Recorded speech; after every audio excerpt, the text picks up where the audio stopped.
Hi there, I am Aileen. After graduation, my parents took my sister on a dream trip to Hawaii and left me home alone, without a word, without a goodbye. I stood in a crowd of families, searching for mine, only to realize they were already posing for pictures. Without me. It wasn't just about a vacation, it was about a lifetime of being invisible. Have you ever felt like your own family made sure you'd never belong? The day should have felt like a victory. Graduation gowns fluttered in the sticky South Carolina air, tassels swinging wildly as students laughed, posed, shouted across the courtyard. I stood there, a diploma clutched tightly in my hand, my heart pounding a little harder with each face I scanned. I was looking for them, Delilah, Travis, Shiloh, my family. It didn't take long to spot them. Across the courtyard near the fountain, they were gathered in a tight, glowing circle around Shiloh.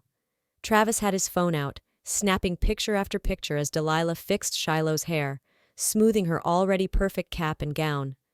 I waited. I told myself maybe they hadn't seen me yet. Maybe they were just getting a few quick shots before finding me. Minutes dragged by. Nobody looked up. Nobody scanned the crowd for my face. I adjusted the strap of my dress and turned away, before anyone could see the wetness prickling at my eyes. That night, at dinner, it was all smiles and celebration, for Shiloh anyway. Delilah brought out a chocolate cake decorated with the words, "Our Shining Star," and Travis popped open a bottle of cheap champagne, filling Shiloh's glass to the brim while mine sat empty. They laughed, they clinked glasses. They talked excitedly about the future, Shiloh's future. Then Delilah pulled out an envelope, waving it dramatically. "Your real gift," she said, handing it to Shiloh with a wink. Inside were plane tickets to Hawaii, a week at a beach resort, all expenses paid. I waited for my turn. Maybe a second envelope, maybe even just a small envelope, a card, something, anything. Nothing came. Swallowing hard, I cleared my throat. Will I be coming too? The room fell into a hush so complete it was almost comical. Delilah laughed, but it was a sharp, brittle sound. "Well, this is Shiloh's moment, honey," she said, like she was explaining why rain fell or why gravity pulled. "We thought it would be special for her and her friends." I nodded, even smiled a little, but something inside me cracked. A small, nearly imperceptible fracture. Later that night, lying in bed staring up at the cracked ceiling, I tried to convince myself it wasn't intentional. Maybe it was just bad timing. Maybe they were trying to be fair. But then memories started pooling in my mind, unbidden. The birthday party where they forgot to bring my cake but had two for Shiloh. The soccer tournament where only Shiloh's game was attended. The honor roll assembly where they promised to come but didn't. And the silence afterward when I brought it up. Maybe it wasn't new at all. Maybe I was just finally seeing it for what it had always been. I slipped out of bed and padded over to the window. Through the glass, I saw them. Delilah and Travis sitting close together, laughing with Shiloh, their golden girl. Their voices floated up to me, muffled but unmistakably happy. They didn't miss me. They didn't even notice I wasn't there. I pressed my forehead against the cool window pane. If they could leave me behind without blinking, maybe it was time I stopped waiting for them to turn around. Maybe it was time I started choosing myself. The applause was deafening, the stage lights almost blinding. Yet when I scanned the rows of folding chairs labeled with family names, one seat remained empty, the one meant for me. I stood frozen at the edge of the auditorium, the weight of the moment anchoring me in place. Travis and Delilah weren't lost in the crowd. They were right there, sitting proudly with Shiloh's name emblazoned above them, their faces alight with joy, cameras flashing nonstop. They never even glanced toward the lone chair bearing my name, never once wondered where I might be standing. I shifted my diploma to my other hand, willing my heart to harden. If they could sit there, laughing and clapping for her without so much as looking for me, maybe they were exactly where they wanted to be, and maybe I was too. Later that evening, the kitchen was filled with the smells of roasted chicken and oversweetened tea. Balloons bobbed lazily against the ceiling fan, and a lopsided banner reading "Congratulations, Shiloh" stretched awkwardly across the room. I sat quietly at the end of the table, my fork pushing food around my plate. The conversation revolved entirely around Shiloh, her college plans, her trip to Hawaii, her bright future. Every compliment, every inside joke orbited around her like planets around a sun. When I tried to mention my sports scholarship, Delilah smiled tightly and pivoted the conversation back to Shiloh's plans for the summer. Travis laughed, raising his glass. "To our shining star, Shiloh, you deserve the world after high school." I clinked my glass with the others, but the hollow sound reverberated through my chest, a reminder of how little space I occupied in their universe. After dessert, Delilah practically skipped back to the table holding a crisp white envelope. She waved it theatrically, the excitement on her face unmistakable. "Your real gift," she teased, sliding it into Shiloh's expectant hands. Inside were plane tickets. To Hawaii, of course. Cheers erupted around the table. Shiloh squealed, throwing her arms around Travis and Delilah. I clapped too, a reflex more than a choice, my palms burning against each other. Nobody asked if I wanted to come. Nobody even looked at me. The realization settled over me like a heavy, wet blanket. I wasn't even an afterthought. I slipped away from the table as they made plans, the noise fading as I climbed the stairs. In my room, I stared at the letter from my future college pinned to the wall, a promise of a new beginning, far from here. Maybe it was time I stopped hoping for seats at their table. Maybe it was time I built my own. The string lights twinkled across the backyard, casting golden halos over the crowd gathered for Shiloh's send-off. Laughter floated through the air, clinking glasses and upbeat music trying to disguise the undercurrent of something colder, sharper. I stood near the porch, holding a paper plate I had no intention of eating from, watching Shiloh hold court at the center like the homecoming queen she never stopped pretending to be. She wore a sash, handmade, of course, reading Hawaii Bound, and everyone was fawning over her as if she were about to embark on a mission to save the planet. Travis and Delilah beamed with pride from the grill station, flipping burgers like they were hosting a gala. Then came the joke. Shiloh, standing on a makeshift platform made of 2 lawn chairs and a cooler, raised her solo cup and declared, "Some people just don't make the cut for real celebrations, you know?" The crowd laughed, not because it was funny, but because she was the kind of person people laughed with by default. Her eyes met mine for a flicker of a second. Calculated. Deliberate. I forced a smile and walked back inside, the sound of laughter chasing me through the screen door. That night I lay in bed, scrolling through social media like it was muscle memory. I wasn't looking for anything, but I found it anyway. A photo posted by Delilah just an hour before. The beach in Hawaii. Travis, Delilah, and Shiloh, all in white, posed against the ocean with leis around their necks. "Our perfect family moment," the caption read, followed by a stream of emojis and hashtags. #grateful#, family first, #no drama. Not a single mention that I wasn't there. Not even a polite, "we miss you." Just filtered perfection and curated joy. The comments stung even more. "So beautiful. Complete family goals. You're glowing, Shiloh." I clicked out of the app, then back in again 5 times before finally throwing my phone onto the pillow beside me. Was this what it felt like to be erased? I used to think I was simply forgotten, overlooked in the chaos of Shiloh's spotlight.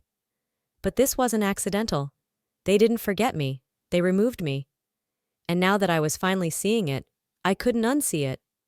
Memories flooded back. Birthday parties where my gifts were handed to Shiloh to open, since she's more expressive. My name misspelled on Christmas tags. The time Delilah forgot to pack my lunch but had Shiloh's labeled with hearts and affirmations. It had always been there. I had just taught myself not to feel it. Not anymore. I reached for my phone, opened the Facebook app, stared at the icon for a long breath, and then deleted it. It was a tiny gesture, but it felt like something real, a crack in the foundation, a refusal to keep letting them write me out of the story. If they couldn't see me then, they sure wouldn't get to now. The house was dark except for the soft blue light of my phone screen. I was curled on my side, blanket tangled at my feet, scrolling with no purpose other than habit. My thumb paused over a new photo Delilah had just posted. They were on another beach, maybe Maui this time. All 3 of them, Delilah, Travis, Shiloh, dressed in white again, all tanned and glowing, their arms wrapped tightly around each other. The caption read, "Grateful for our circle, Hash blessed hash complete family hash forever us. I blinked once, then again. There it was, confirmation, sharp and silent. Not just that they were fine without me, that they preferred it that way. Complete family. I turned off the screen and tossed the phone beside me, but the words didn't go dark. They etched themselves across the walls of my room, across my skin. They weren't trying to forget me. They were rewriting the story without me in it. The next morning the doorbell rang while I was still in pajamas, hair unbrushed, a half-eaten piece of toast sitting on the counter. I opened the door expecting a package, maybe a neighbor. Instead, a woman stood there. She had kind eyes and a faint smile that didn't quite reach them. Her accent was soft, foreign, maybe British or Irish, and her presence felt both unfamiliar and hauntingly close. "Hi," she said. "I'm Lorraine. I'm a cousin of Delilah's, on her mother's side. I'm in town just for a short visit." She glanced past me into the house, eyes scanning the walls like she was searching for something specific. Or someone. "They're not home," I said flatly. "They're still in Hawaii." Her gaze landed on me again, this time staying longer. Her eyes seemed to soften and narrow at once, like she was trying to memorize my face. "You're Aileen, right?" I nodded, cautious. She smiled, small and unsure. "You look different than I expected." I didn't know what to say to that, so I stepped back and let her in. She didn't ask for tea or water. She just sat on the edge of the couch, hands folded in her lap, her posture too still to be casual. I sat across from her, waiting. "I used to visit when you were very little," she said after a long pause. "But it's been years." "Funny," I said. "No one's ever mentioned you." Her lips curved, but not into a smile. "Not surprising." There was something in her voice, something brittle, restrained, like someone trying not to push too hard on a bruise. We talked about nothing in particular after that. She asked polite questions about school, my plans, my interests. I answered without asking much in return. But every now and then she'd glance at me with that same look. Longing, maybe. Or guilt. Or something heavier that she couldn't name and I didn't want to confront. After she left, I stood at the doorway staring at the street. The air was warm, but I felt cold. Something about her didn't add up. Not the way she looked at me, not the way she looked at the house. Something inside me, some ancient part that never stopped watching, was stirring. This wasn't a cousin making a courtesy visit. This was something else. Some truths don't shout. They whisper until you can't unhear them anymore. The air outside felt heavier than usual, thick with the kind of heat that clings to your skin and doesn't let go. Lorraine stood on our porch again. Same dress, same soft smile that always seemed too still, too practiced. I opened the door halfway, my fingers tightening on the edge. She didn't speak right away. Instead, she scanned the hallway behind me, the photographs lining the wall, the dusty trophies with Shiloh's name engraved in gold. Her gaze finally settled on me and stayed there longer than it should have. Not in a creepy way, not in pity either. It was something else, like grief, or regret, or recognition. "I won't take much of your time," she said, voice quieter than before. I stepped aside. We sat across from each other in the living room. No TV on, no background music, just the hum of the refrigerator and the sound of her breath. She opened her bag and pulled out a plain white envelope, setting it gently on the coffee table between us. "For you," she said. "A graduation gift." I didn't move. "It's a lot," she added, her fingers resting over the envelope like she wasn't sure she should let go. "But it's something I should have done a long time ago." I opened it slowly, expecting a card. What I saw instead made my chest tighten.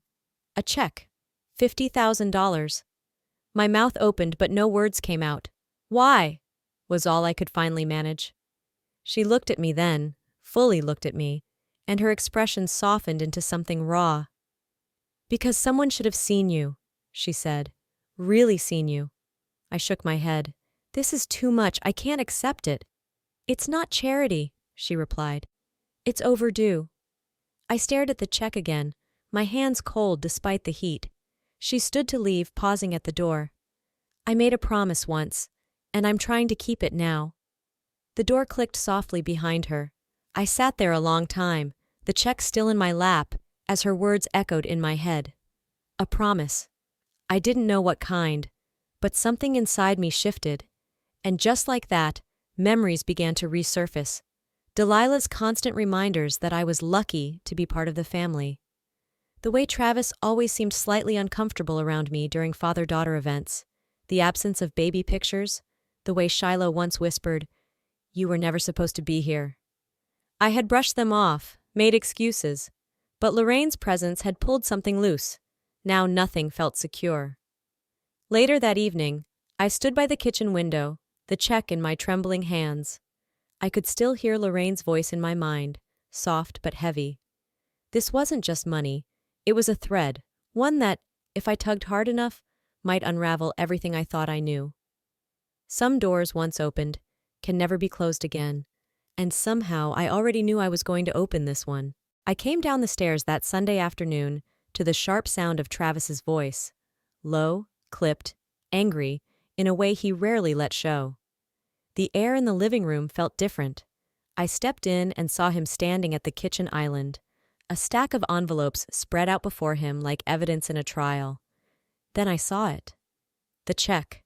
Lorraine's name at the top, my name in the payee line, and that number, $50,000, written in a confident hand.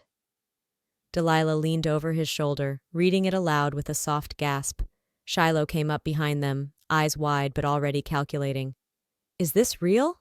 she asked, pretending to laugh like it was some kind of joke. Nobody looked at me. Nobody asked if I was okay. It wasn't about me anymore. It was about the money. Delilah turned, her voice honeyed. "Sweetheart, this is generous, but we should really help you manage this. It's a lot for someone your age." I opened my mouth to respond, but Travis cut in. "It wouldn't look right if you just kept it all. People would think you're being ungrateful." Shiloh folded her arms. "Besides, if it wasn't for us, you wouldn't even know Lorraine existed." The room swayed a little. Or maybe I did. I backed away, every part of my body screaming for air, for silence, for anything but this gathering of people who claimed to love me but spoke like I was property to be negotiated. That night I lay in bed, unable to sleep. The check was on my desk, untouched. The house was dark. I got up to get water, pausing at my door. Something felt off. Drawers that were shut earlier were now ajar. My backpack wasn't zipped. The top edge of my journal was sticking out at a different angle. My breath caught. Shiloh had been in here, not yelling, not slamming doors, just slipping in like a thief. I didn't cry. I didn't scream. I just stood there, knowing for certain what I'd tried to deny for too long. This wasn't about care. This wasn't even about control. It was about ownership. I sat on the edge of my bed, the silence pressing in, wrapping around me like armor. They could have my silence. They could take my name off photos. They could even pretend I wasn't family. But they would not take this. I picked up the check again, not with hesitation this time, but with clarity. If they wanted to take my freedom, they were going to have to fight for it. And this time, I'd be ready. Delilah stood by the kitchen island, arms folded, her voice calm in that chilling way she saved for moments that mattered most to her, not to me. "You can share the money with your sister," she said, like she was offering me a choice. "Or you can find somewhere else to live." Just like that. Travis said nothing. He leaned against the wall, his arms crossed, gaze empty. No defense, no protest, not even a blink of discomfort. Shiloh sat at the counter with her water glass, smirking like she'd already won. The house was humid from the storm that had passed earlier, but it was the silence that soaked through my skin. My tongue stuck to the roof of my mouth. No one asked how I felt. No one cared. I wasn't family anymore, just a threat with a signature on a check. I didn't say a word. I nodded slowly and walked back to my room. My phone vibrated before I even had the door fully closed. Lorraine. I hesitated before answering, but something inside me, a flicker of what still felt like instinct, said this wasn't a coincidence. Her voice was soft on the other end. "Aileen, are you alone?" Tears sprang to my eyes before I could stop them. I didn't answer. "I can tell something's wrong," she said. "You don't have to stay where you're not wanted." The words hit harder than I expected. It wasn't pity in her voice. It was understanding. It was something I hadn't heard in years. Genuine care. I have a room for you, she continued. Not out of obligation, because I want to, when you're ready. When I hung up, the weight didn't lift. It shifted. Something inside me was rearranging itself, setting down old hopes, lifting up something new. I sat on the edge of my bed and let the silence wrap around me like a heavy blanket. I thought about what leaving would mean.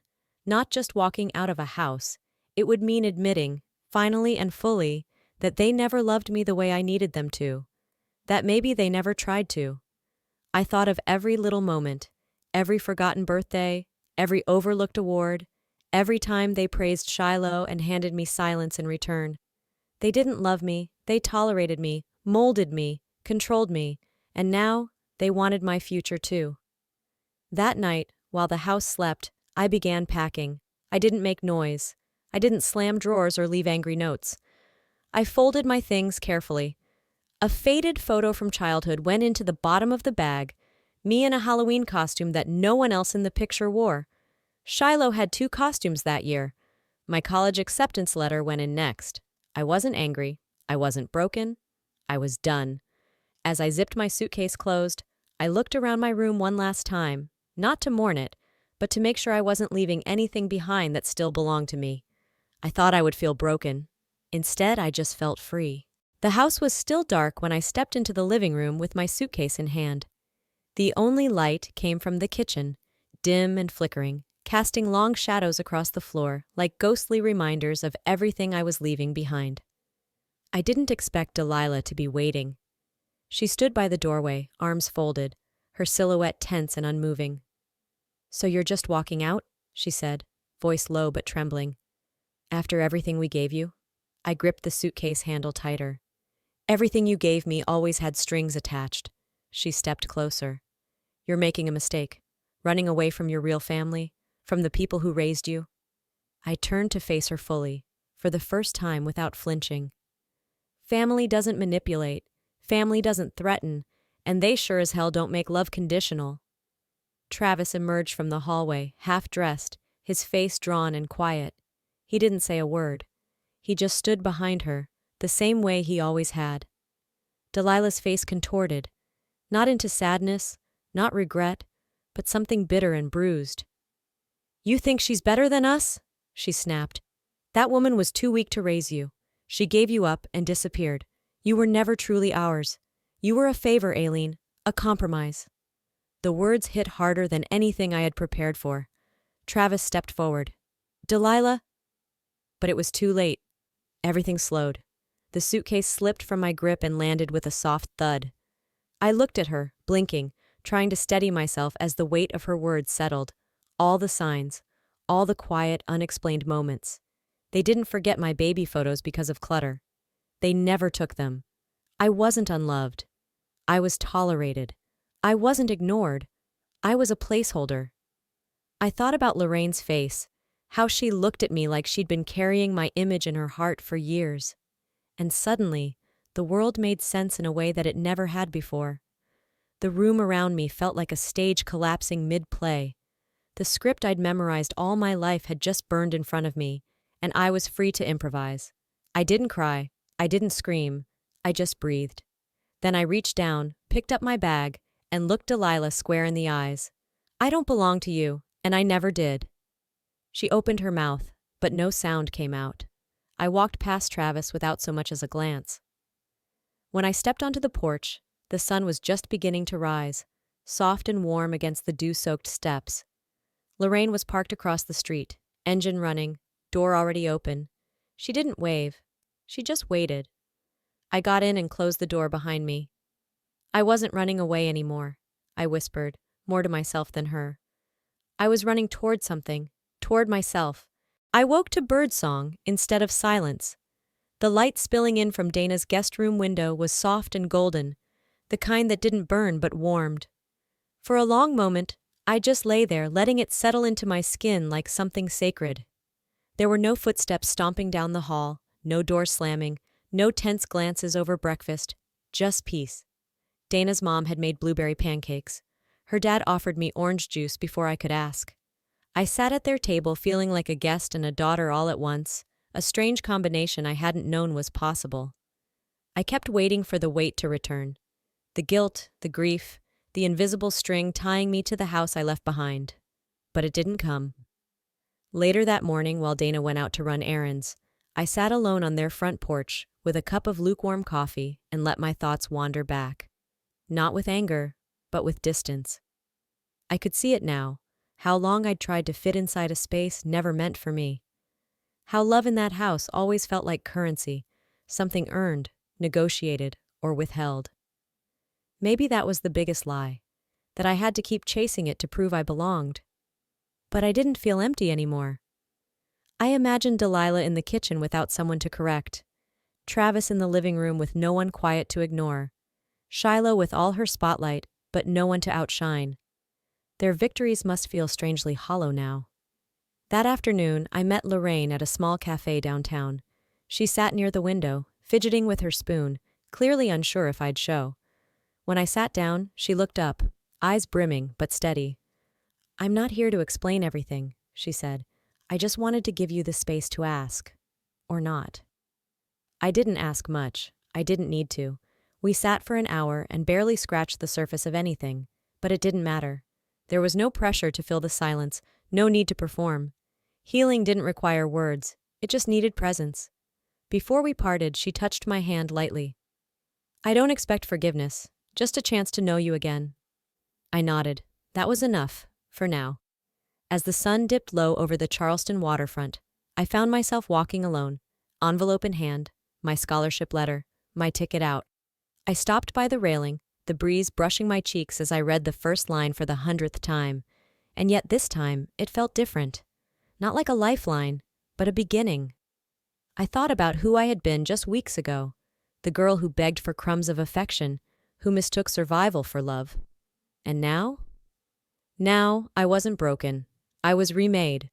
I looked out across the water, letting the light stretch into me. For the first time in a long time, I smiled. Not for anyone else, not to prove I was okay, but because I knew I would be. Sometimes the people we spend our whole lives trying to impress are the ones least capable of seeing us. I used to believe love had to be earned, that if I just tried harder, stayed quieter, did everything right, I would finally be enough for them. But real love doesn't require proof, and family is not defined by blood or shared last names. It's defined by who shows up when it matters. If you're someone who's ever felt invisible in your own home, let this be your reminder.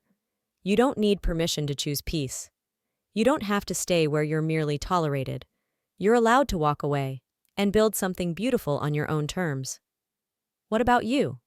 Have you ever been made to feel like a guest in your own life? I'd love to hear your thoughts.